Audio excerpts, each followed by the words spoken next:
जादुई तोता। एक छोटे से गांव में एक गरीब परिवार रहता था। उस परिवार में रामू और उसकी बीवी सीता उसके बेटे चिंटू के साथ रहते थे। उसी गांव में एक तोता भी रहता था। उसका नाम था रघु। वो किस्मत का धनी था। जहां भी जाता वहां किसी भी चीज की कमी नहीं पड़ती थी। एक दिन रघु उड़ते उड़ते उस गरीब परिवार के घर गया।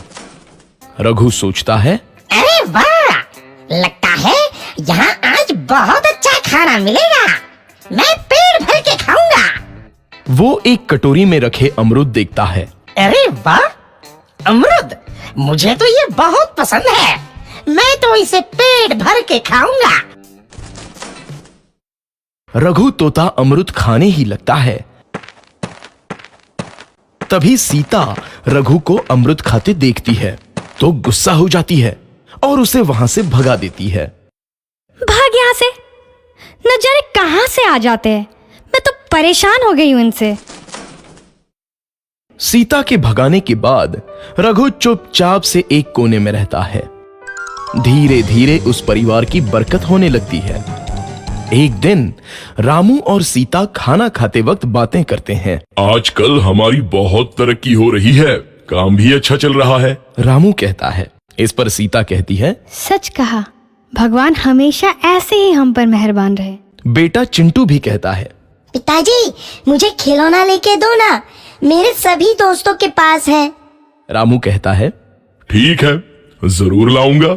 सीता कहती है, कितने खुश है सब, मेरे परिवार को किसी की नजर ना लगे।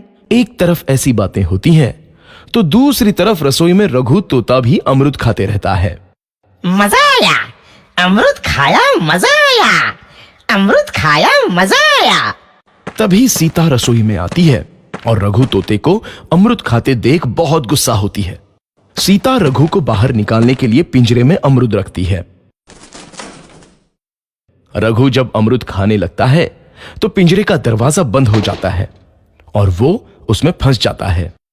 मुझे बाहर निकालो, मैं यहाँ फंस गया हूँ, मुझे बचाओ। अगले दिन सीता पिंजरा उठाकर बाहर दूर उस रघु को छोड़ देती है। रघु के जाते ही उनके घर आई बरकत धीरे धीरे कम हो जाती है। उन्हें बहुत घाटा होता है। सीता कहती है, ये क्या हो रहा है, अचानक इतना कैसे बदल गया? अभी तक तो सब कुछ अच्छा चल रहा था। रामू कहता है, लगता है भगवान हम पर रूठ गए हैं। चिंटू भी कहता है, लगता है अब मुझे खिलौने भी नहीं मिलेंगे। और वो रोने लगता है और बाहर चला जाता है। कुछ दिन बाद रघु तोता फिर से उस घर में आता है। वापस आया, मैं वापस आया, अब मैं जमकर अमरूद खाऊंगा। रघु सीधा रसोई घर में चला जाता है और अमरूद खाने लगता है। कुछ देर बाद सीता रसोई में आती है और रघु को देख कहती है, एक तो घर में पहले से इतनी दिक्कत चल रही है और ऊपर से ये तोता मुझे और परेशान कर रहा है। सीता रघु को वहां से भगा देती है। रघु उड़कर किसी कोने में छुप जाता है। कुछ दिन बाद धीरे धीरे उस घर की बरकत वापस आने लगती है। काम भी अच्छे से चलने लगता है। एक रात जब रघु तोता अमरूद खाने जाता है तो पिंजरे में फंस जाता है। ये लोग आखिर चाहते क्या हैं? एक तोते को शांति से अमरूद खाने क्यों नहीं देते?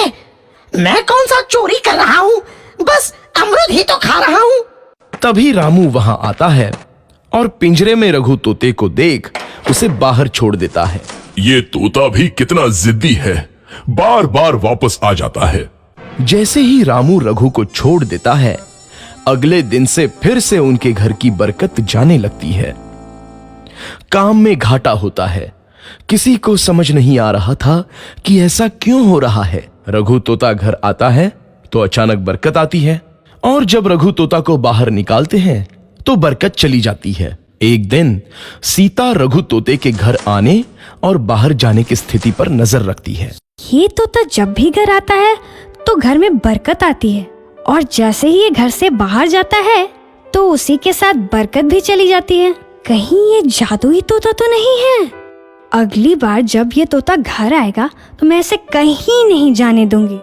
सीता रघु का बहुत इंतजार करती है, लेकिन रघु तोता दोबारा उस घर में कभी नहीं आता।